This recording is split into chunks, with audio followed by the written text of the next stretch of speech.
What's happening, my YouTube friends and family? Hope everyone is well. I was actually in the middle of making a different video to answer someone's question, and I noticed a little something, and I wanted to do a quick video to demonstrate how to keep yourself from ending up in a position where you cannot see loads, or you don't see a whole lot of loads. And a big part of it has to do with you have to regularly check in your notifications to make sure you've read the most current agreements. Amazon's constantly changing stuff, and you have to keep up with their latest terms.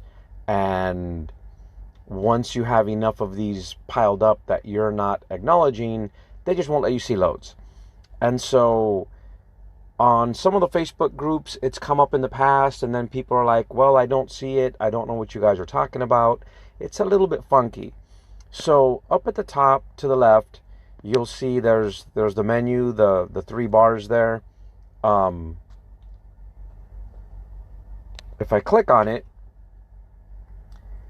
and you come to this page, some people think this is all of it. It's kind of funky the way they've arranged this. Don't ask me why. But what I'm going to do here is I'm going to click on load board. So now that I'm at the load board, if I click on the menu again, you notice the drop down menu is different. It's got additional drop downs, which you don't see when you first come in to the dashboard. I think this is backwards. I think when you're at the load board, you should see less of these, and when you're at the dashboard, you should see all of it. But this is how Amazon's done it. And so if you look at these items, what I'm going to do now is click on carrier account. I'm feeling a little tongue-tied this morning for some reason. So carrier account, we're going to click on that. And you'll see there, it's got, my company profile, it's got documents, it's got payment info. And then if we scroll down, there's a little bit more there. You see how that one was kind of hidden. You couldn't really see it. Anyways, so what we're going to do is we're going to go to documents. Let's check out documents. And so this is the insurance, right? They obviously see I have all of my insurance in play, and according to what they have, my policy expires on the 15th of next year. I'm sorry, July 15th of next year. So up at the top where it says insurance, there's another drop down, okay? And so now you see carrier terms and program policies. I've got 3 items there that I haven't gone through, and you just have to click that you have read these policies.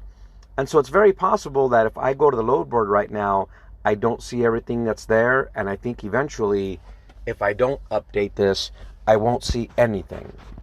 And so, like carrier terms, so here it is, you click on it. I'm going to click on carrier terms again. Okay, Amazon Relay Terms of Service is what I need to click on, sorry.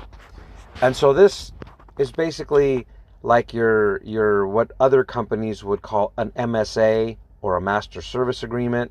And so this is where they call out, all of the different terms that you agree to, and they will eventually not let you see and book loads if you don't update this regularly, because they're constantly changing it, obviously, to their benefit.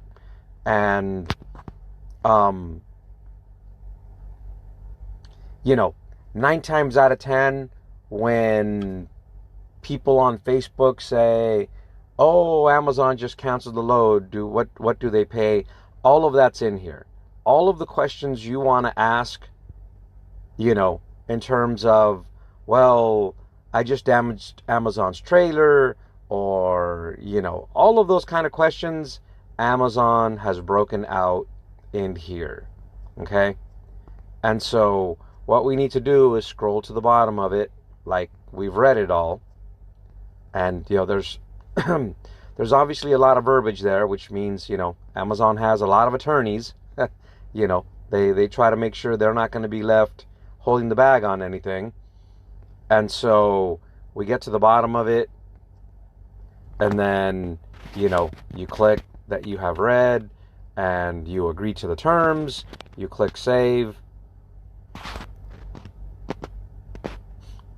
It should be doing something, and maybe it's not. I'm going to do it again. Okay, so there's that. Now we go back up to the top and program policies. So the accessorial tables, this is another, big question that constantly comes up. How much does Amazon pay, well, there it is, detention. And so here it is. This tells you all of that. So when you guys do get on board with Amazon, all of the information that you're gonna ask on a Facebook group and get ridiculed for not knowing it, all of it's here. So here's, layover, $250 for a 24-hour period and a maximum of 72 hours. After 72 hours, only detention fees will apply. And so they've got everything broken down in here. Fuel surcharge, they break all of it out.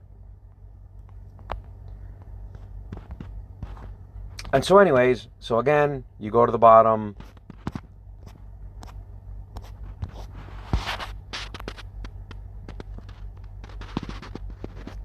I guess you have to open up the other one also. It won't let me see the bottom.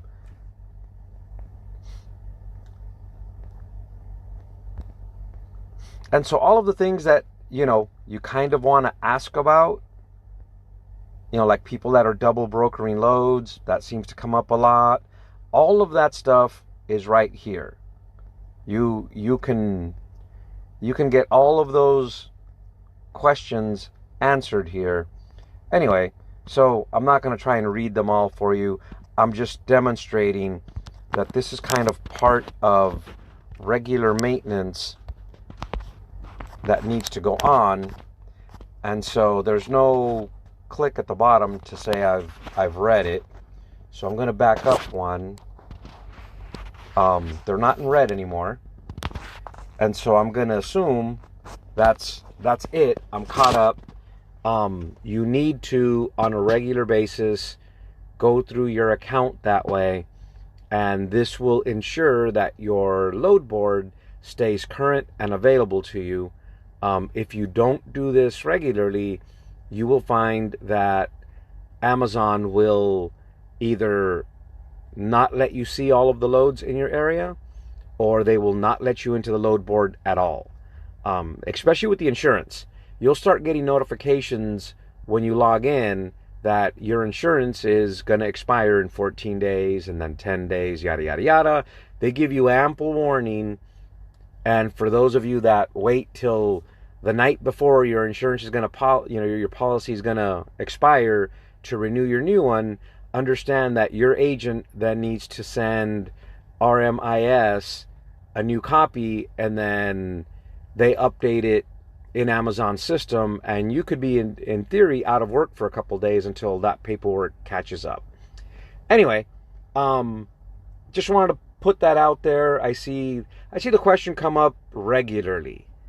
Hey, all of a sudden my load board doesn't have any loads in it. Why? This is a regular maintenance item you have to do with Amazon. When we ran more with them and we were busy with them, I had someone at the office, like once a week, just go in there and make sure all of that was current. It's kind of like cleaning your windows on the truck. You have to do it. It needs to be done, and things will be safer, happier, and you'll see more work. Anyways, as always, guys, thanks for watching. I know it sounds like a little out of the way tidbit that's irrelevant, but especially if you're a one truck operation and you're just starting up and Amazon's your only bread and butter, you know, if you're expecting your truck to work X amount of days out of the week, and then all of a sudden the loads you've been hauling you don't see anymore, you know, it can stress you out because it's revenue you're kind of expecting, right? Personally, I don't recommend you put all your eggs in the Amazon basket, but you know, that's me and you are you, and you know, we all do our thing our own way. And so, you know, if that's how you're going to operate, I strongly recommend you check that regularly and don't get behind on it, because, you know, it'll leave you sitting at home till you figure this thing out. Anyways, as always, guys, thanks for watching. Have a good day. I'm working on a couple other videos. In fact, I was working on a different one when I saw those, and I'm like, this is a perfect time to make this real quick, because I can demonstrate what it looks like. Versus if I'd have just cleared them, then I couldn't make this video at a future date until I had those red marks on there again anyways.